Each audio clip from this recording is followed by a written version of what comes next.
민수기 32장 마지막 본문이 바로 오늘 본문입니다. 내일 본문 33장부터서는 모세가 광야 40년의 여정을 회고하고 있는 본문이거든요.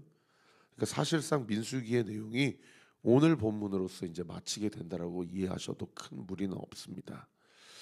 그리고 신명기서 전체도 마찬가지로 광야 40년 인생을 회고하는 다시 신자의 명할 명자. 그래서 모세 죽기 전에 마지막 고별 설교의 내용이기 때문에 사실상 오늘 본문 32장까지의 본문이 모세가 이스라엘 백성을 40년 광야 생활 가운데서 어디까지 인도하였고 또 라스트 미션 마지막 임무가 무엇이었는지를 기록하고 있는 그런 본문이라고 보시면 되겠습니다.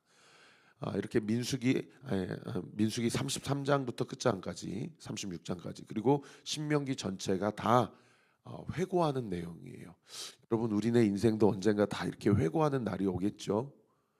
사실상 요즘에는 50대 후반만 돼도 은퇴가 되고 인생의 제2의 시기를 살아간다라고 이야기를 하는데 우리네 인생도 이제 회고하고 정리하는 시간이 곧 오게 될 것입니다.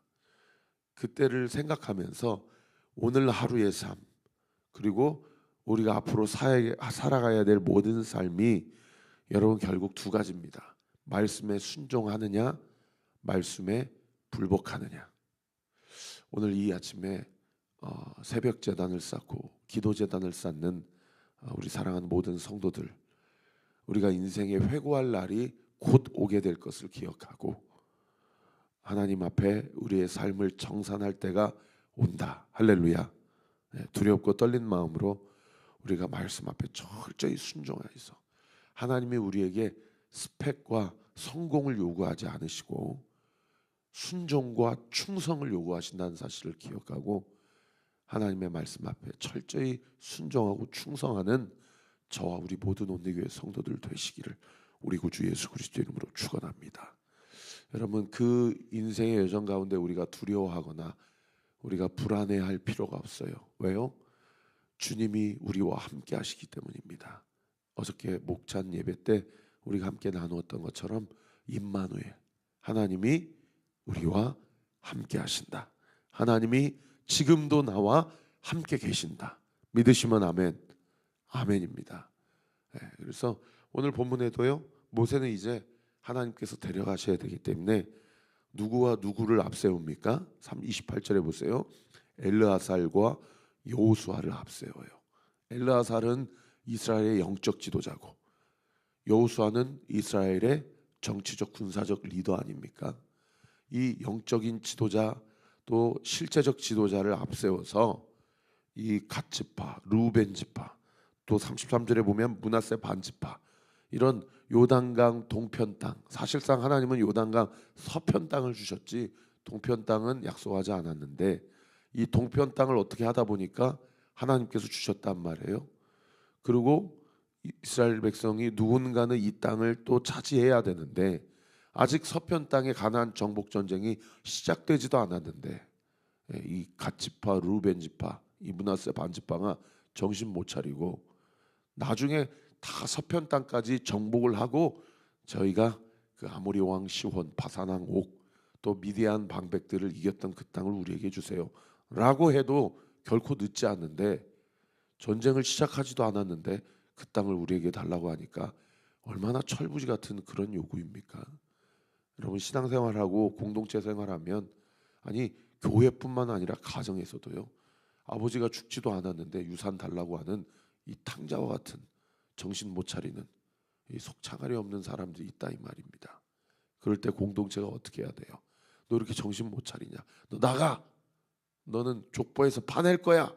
라고 하는 게 아니라 모세가 이제 자신은 죽지만 엘라살과 여호수아를 불러다가 그리고 28절 하반절에 누구를 또 불렀어요?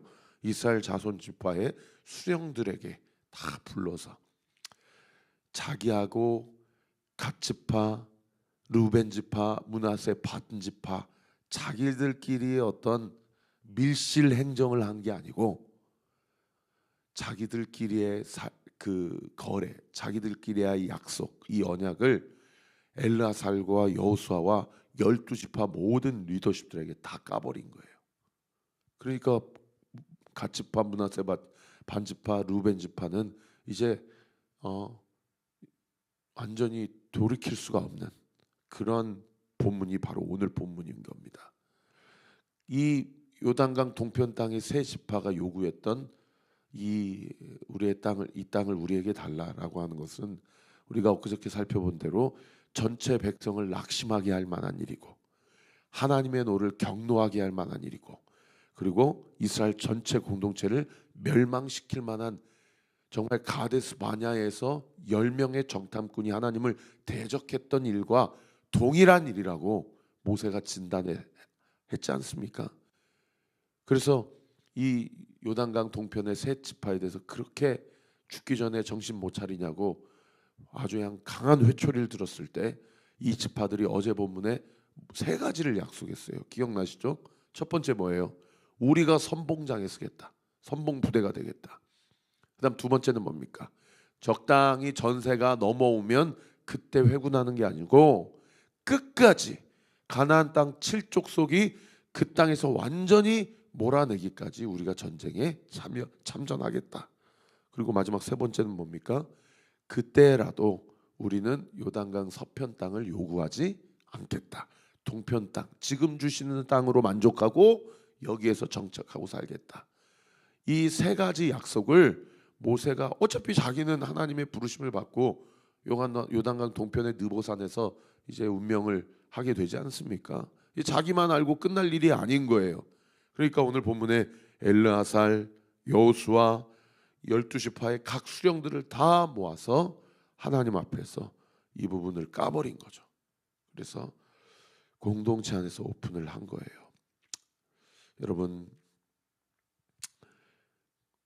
우리 교회가 건강하게 잘 세워지기 위해서는 교회의 결정도 그리고 뭐 재정도 모든 것도 투명하게 잘 이루어져야 돼요.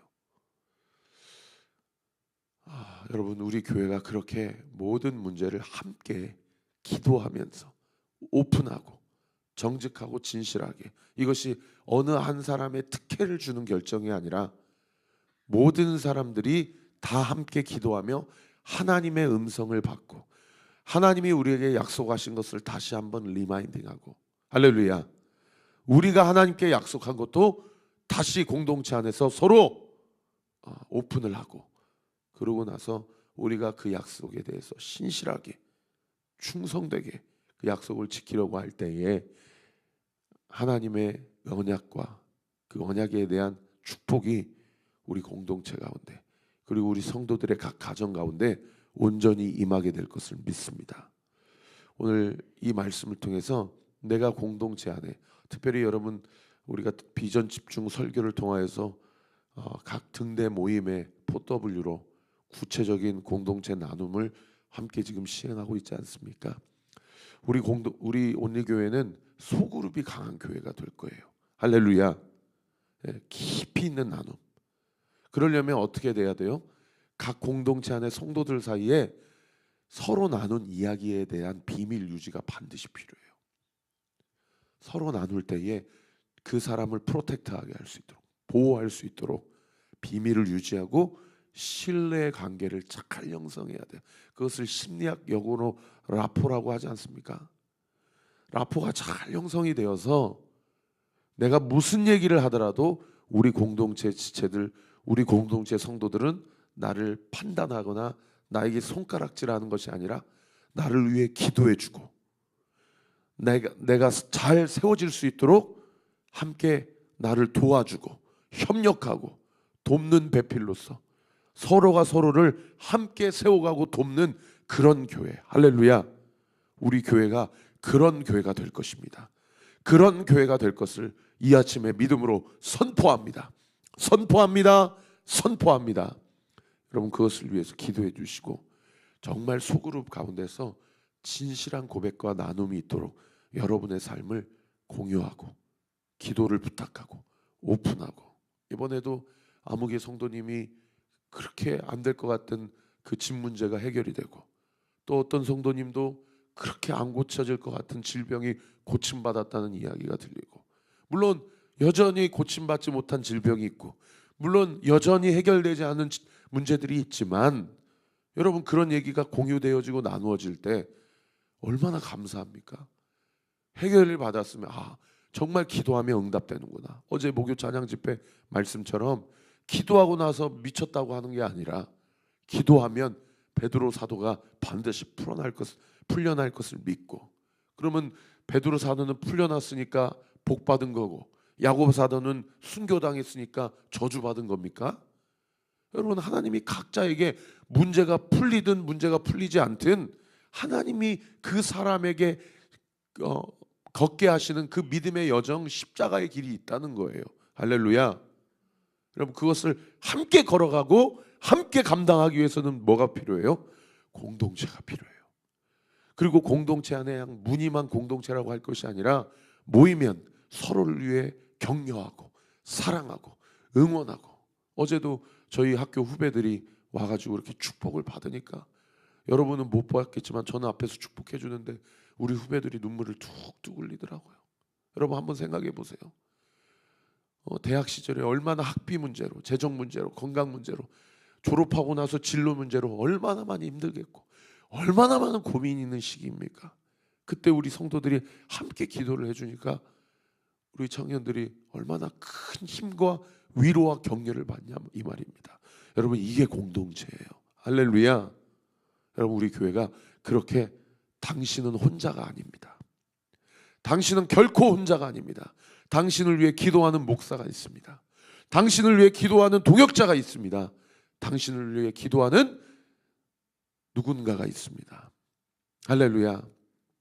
당신이 지쳐서 기도할 수 없고 눈물이 빗물처럼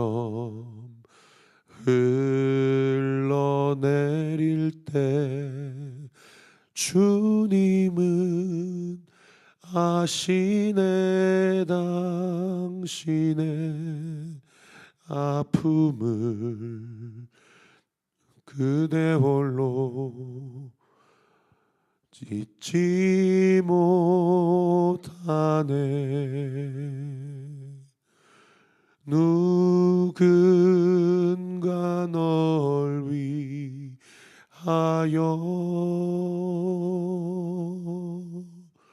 누군가 기도하네.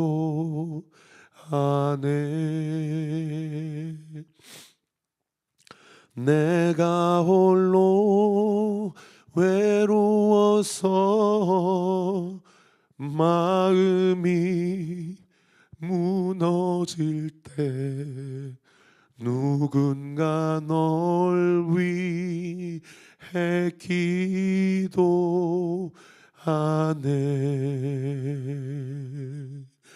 누군가 날 위하여 누군가 기도하네.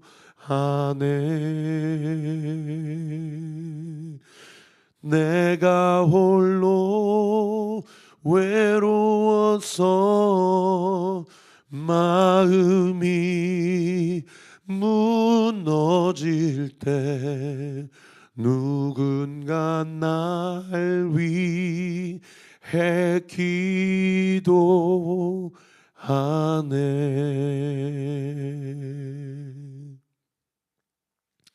우리 교회가 누군가 위해 서로를 위해 함께 기도하는 교회가 되기를 예수님의 이름으로 축원합니다. 뿐만 아니라 여러분, 로마서 8장 말씀에 뭐라고 기록되어 있어요?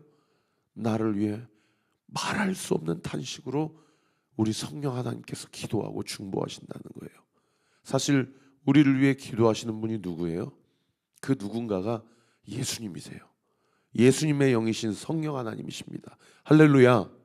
오늘도 이 새벽에 내가 기도하는 것 같지만은 나를 위해 주님이 기도하고 있다는 사실을 믿으시기를 예수님의 이름으로 축원합니다. 여러분, 그 기도에 힘을 얻어서 하나님이 나를 위해 기도하시는 그 기도의 소리를 들으시는 이 아침 되게 되기를 예수 그리스도의 이름으로 축원합니다. 그 기도 소리를 들으시고 여러분의 쭈그러진 마음이 영적으로 펴지는 은혜가 있게 되기를 예수 그리스도의 이름으로 축원합니다. 아멘 아멘.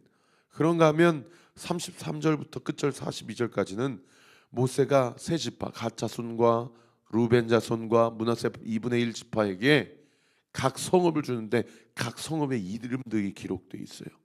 그런데 38절에 보시면은 그 이름들을 뭐 했대요? 바꾸었대요.